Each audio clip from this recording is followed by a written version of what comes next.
సంగారెడ్డిలోని wellness హాస్పిటల్లో 80వ స్వాతంత్ర దినోత్సవ వేడుకలను ఆసుపత్రి యాజమాన్యం, వైద్యులు, సిబ్బంది ఘనంగా నిర్వహించారు. ఈ సందర్భంగా జాతీయ పతాకాన్ని ఆవిష్కరించి జాతీయ గీతాలాపన చేశారు. అనంతరం దేశ స్వాతంత్ర్యం కోసం పోరాడిన మహనీయుల సేవలను స్మరించుకున్నారు. ఈ కార్యక్రమంలో ఆసుపత్రి యాజమాన్యం, వైద్యులు, నర్సులు, ఇతర సిబ్బంది పాల్గొన్నారు. దేశ అభివృద్ధిలో ప్రతి ఒక్కరూ తమ వంతు బాధ్యతను నిర్వర్తించాలని ఈ సందర్భంగా వారు పేర్కొన్నారు.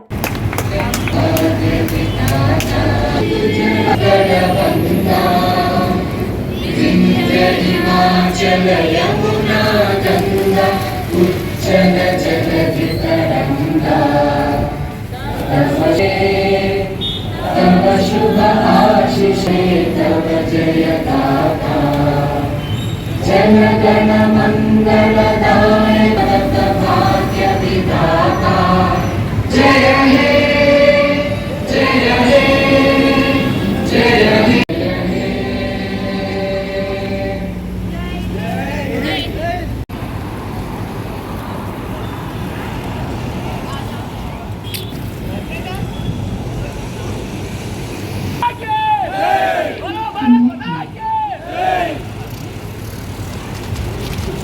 ప్రజలకు అండ్ మన భారతదేశ ప్రజలందరికీ 80వ స్వాతంత్ర దినోత్సవ శుభాకాంక్షలు ఫ్రమ్ వెల్నెస్ హాస్పిటల్ తరపు నుండి. ఓకే, ఈ ఫ్రీడమ్ని మనం యూటిలైజ్ చేసుకొని మన నాలెడ్జ్ తోటి, కమిట్మెంట్ తోటి అందరికీ వైద్యము అందుబాటు ధరల్లో అందించడానికి వెల్నెస్ హాస్పిటల్ ముందుకు వచ్చింది. ఓకే,